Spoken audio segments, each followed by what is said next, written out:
May I know why the computation is the majority members of the so-called majority are getting 10 members into the commission on appointments? Yes, The Mr. majority President. leader may reply. Mr. President, the computation is based on an 80-20 representation from the majority and the minority. 80% of 12 members would be equal to 9.6 members, which may be rounded out to 10 members. 20% of 12 members would equal to 2.4 members, which is rounded out to 2. If you look at the composition, Mr. President, right now of the Senate, we have 19 members in the majority. Over 24 is 0.79, Mr. President. 5 members of the minority, over 24 is 0.20. And if you multiply, Mr. President, 0.79 times 12 is 9.6, 0.20 times 12 is 2.4 members, Mr. President. May I know the basis of the percentages being mentioned by the majority leader, Mr. President? Because the last word I know is that the Supreme Court has decided that if there is controversy in the composition of the Commission on Appointments, it is very clear that the Senate must follow the party lines and the party representation. So if this body elects to follow the Supreme Court decision on the articles of impeachment, why can't they follow the decision of the Supreme Court when it comes to the computation of membership in the Commission on Appointments? So therefore, there is no such thing as 9.6, 9.5, 9.5, 2.5, 2.4. It should be members of the NPC, 6. 3 of them should be in the CA. Members of the NP, Nationalista Party, is 2.5 or 5 of them. So therefore, 2.5, 2.5 should be in the Commission on Appointments. And then the rest are single members of each party, and therefore they could talk to the other members so that their 0.5 can be a total of 1%, 1 for each representation. There are easily 11. Oh no, the PDP has 3 members. PDP Laban has 3 members, Senator Bongo and Senator De La Rosa and Senator Robin Padilla. So their representation in the CA should be 1.5. Right now, I'm already hearing Senator Bongo and Senator De La Rosa as members of the CA. What about the other members? What about their political parties? I think this should not be the case to be followed, Mr. President. That the whim of the majority or the whim of the numbers shall prevail. I don't think so. We should follow the rule then, if that is the case. We have been discussing this with Senator Estrada. Senator Villanueva has tried to talk to me about it. What we're saying is that we could come up with a formula that will also jibe with the Supreme Court decision. Why all of a sudden coming up with something like this, and then coming up with percentages that an economist could not even understand? Mr. President, if I may. Before recognizing the Honorable Zubiri, Chair would like to recognize first the Majority Floor Leader. Thank you very much, Mr. President. Mr. President, we put on record that we submit to the statements made by our minority leader that it should be based from the Supreme Court's decisions, Mr. President. May I quote, Mr. President, in Coseteng versus Mitra, the Supreme Court noted that the House membership was based on 80-20 representation. Almost the same, Mr. President, as what we mentioned earlier after rounding up the proportional representation of the LDP members comprising the majority during that time, Mr. President. Let me quote, Mr. President, the decision. The composition of the House membership in the Commission on Appointments was based on proportional representation of the political parties in the House. There are 160 members of the LDP in the House, and they represent 79% of the House membership. 80% of 12 members in the Commission on Appointments would equal 9.6 members, which may be rounded out to 10 from the LDP. Mr. President, noting, Mr. President, in the recent Congresses, membership in the CA has not been based on representation of political parties, but rather on proportional representation. And in this case, Mr. President, we computed, Mr. President, the members of the majority and the minority bloc in the Senate. Also, Mr. President, let me point out, in the same formula the Supreme Court cited in its decision, Gingona versus Gonzales, the practice of rounding off that has not been consistently followed in the 15th and the 19th Congress. Mr. President, in the same Supreme Court decision, the SC explicitly mentioned, it is also a fact accepted by all such parties that each of them is entitled to a fractional membership on the basis of the rule on proportional representation of each of the political parties or coalition, Mr. President. So, Mr. President, if the question is every senator would have a 0.5 fractional membership, the senator does not actually hold that 0.5 fractional membership, Mr. President. Ang may-ari po nito ay yung koalisyon. Ito pong sinasamahan niya na bloke. And that's why, Mr. President, if the question is whether or not a senator from the majority bloc, for instance, would give up his or her fractional membership to another party, it cannot be done, Mr. President, as the proportional allocation of seats belongs to, again, to the party, coalition, or bloc, and not the senators themselves. And the Supreme Court is very clear that a senator is not ipso facto entitled to a CA seat. I submit, Mr. President, and lastly, Mr. President, again, may I be allowed to mention this, in the Gingona resolution issued by the Supreme Court, let me quote, respondents, however, accepted the fact that for the purpose of determining the proportional representatives of each political party to the Commission on Appointments, the basis thereof, Mr. President, the basis thereof is the actual number of members of each political party at the time of election of the members of the Commission on Appointments in the Senate. And that's why, Mr. President, even though this representation is moving for this particular motion, Mr. President, this representation would submit to the wisdom, a collective wisdom of the members of this institution. I submit, Mr. President. Senator Zubiri is recognized for his interjection. Thank you, Mr. President. Mr. President, with due respect to the majority leader, usually, if it's not political party that makes a decision for us on who will be heading this commission appointments, we usually look for partners. We've been doing that since 2007, Mr. President. I remember in 2016, my partner was Senator Richard Gordon. And he allowed me to take my seat in the CA actually for almost 2 terms, or two Congresses, which is the 6th, 17th, and 18th Congresses. And may kahati po ako, kaya 0.5 kami. He could have taken the first 1.5 years and I could have taken the second 1.5 years. But what he did is he gave it to me, hindi na siya umupo sa kanyang position or karapatan bilang CA member. Kaya dito lumalabas, mga kababayan, no, sa ating Senate President, may ka-partner po tayo. So, that's why we computed it at 9.5 and 2.5. That's also the right of the minority to have the 0.5 seat.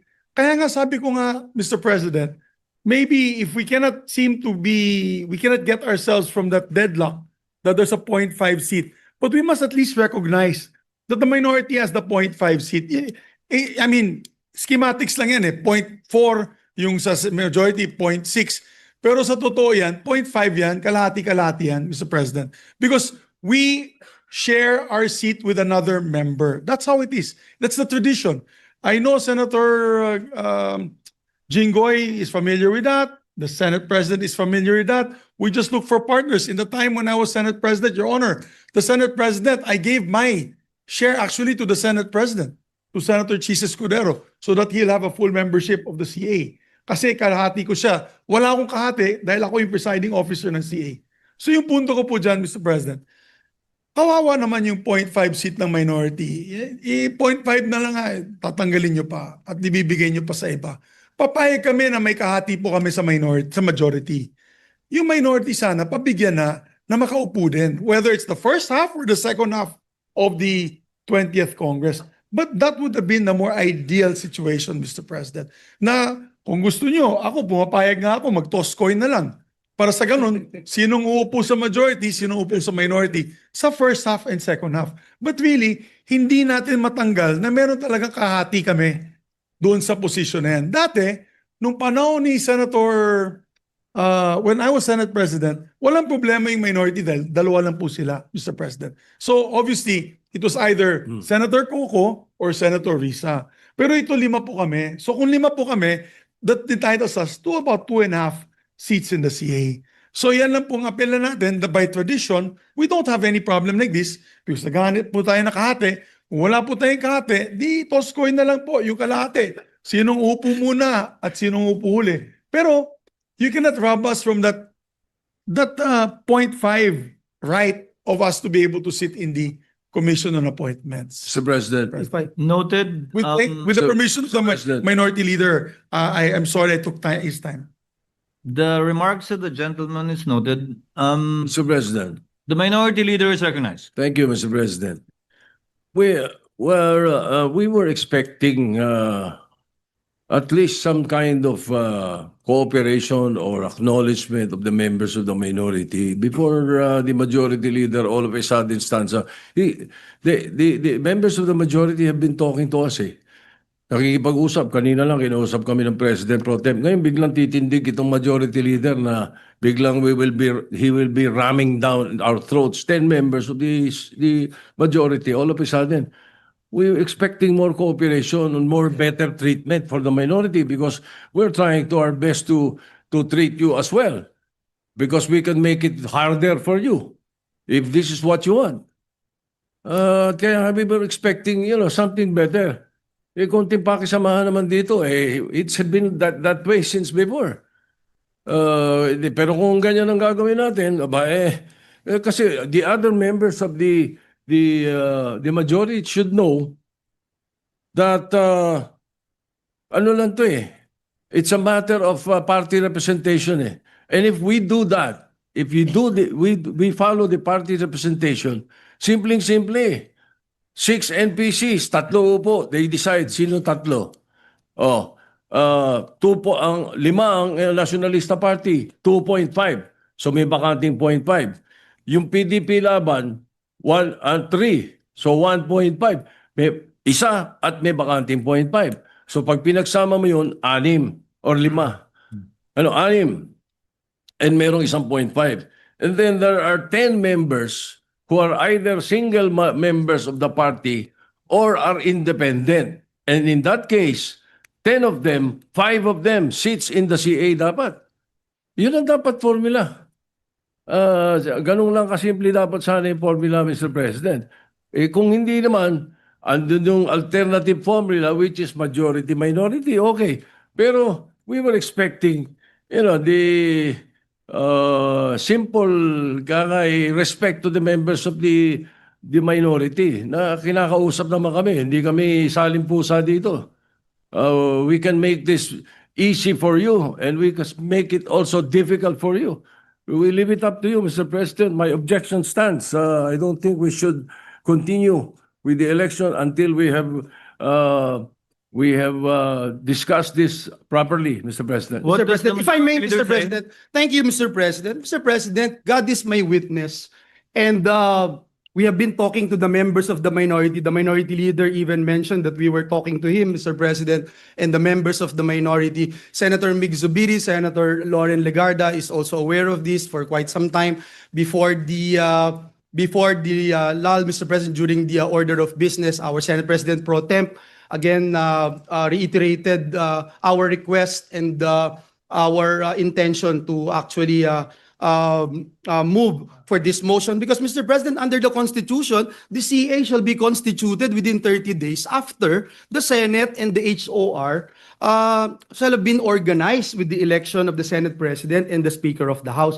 The Senate was organized, Mr. President, July 28. Therefore, Mr. President, the Commission on Appointments must be constituted not later than August 27. And that's next week, Mr. President, and we still have to issue notices, etc. Now, Mr. President, on the statements, and I sincerely respect our former Senate President, Mig Zubiri. Mr. President, let me just point out, Mr. President, no one's robbing of anything because we're doing this on the basis of the Supreme Court decisions, Mr. President. Mr. President, and if I may again, Mr. President, it is submitted, if the tradition, Mr. President, the concern here now, Mr. President, is can tradition on informal agreements between senators be cited in determining how many members from the majority and the minority blocks will be represented in the CA? Mr. President, again, this representation submits that we stick to the established mathematical formula and the use of Supreme Court decisions as guidance, Mr. President. Kaya po nagbigay sila ng desisyon so that we can be guided accordingly in determining the proportional representation in the CA. In the SC resolution, again, Mr. President, on Gingona versus Gonzales, the court said, no practice or tradition established by a mere tolerance can, without judicial acquiescence, ripen into a doctrine of practical construction of the fundamental law.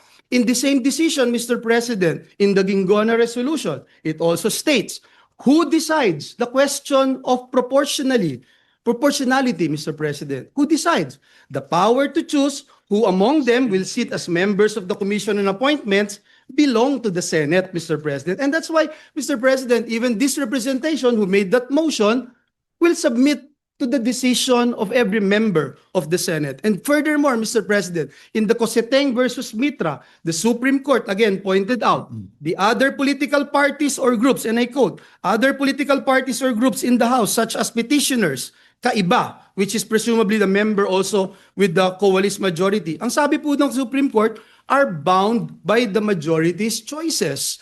Mr. President, last but not the least, as much as we wanted to entertain the idea of coin tossing, Mr. President. My sister won in the mayoralty election in Bukawi by coin toss, Mr. President. But we have no precedents on this matter, Mr. President. And again, let me submit for the record that the Supreme Court provided us guidelines with all due respect to our colleagues, especially in the minority. Thank you, Mr. The President. minority leaders Yes, recognize. thank you, Mr. President.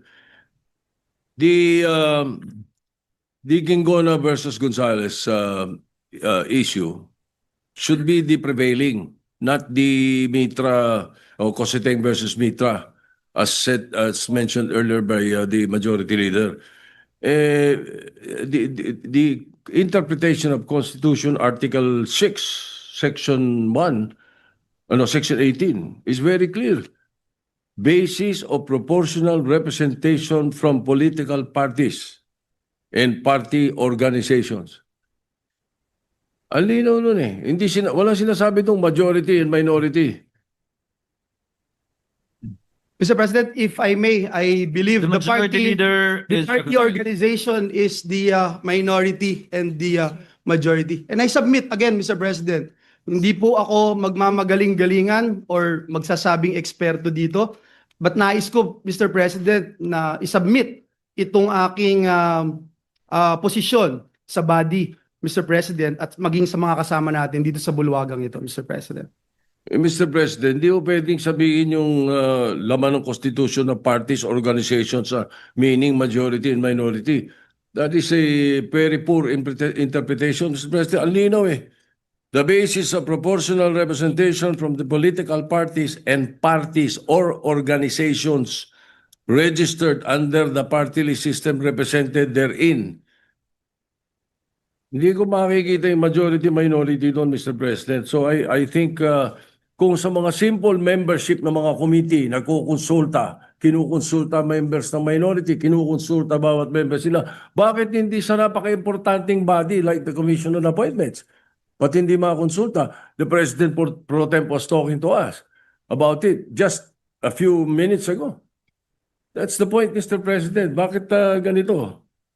But then again, that is my appeal. And if it doesn't work, then let's work. Mr. President, I submit, Mr. President, I think we have been debating on this, Mr. President. Again, that is the position of this representation, and we submit it, Mr. President.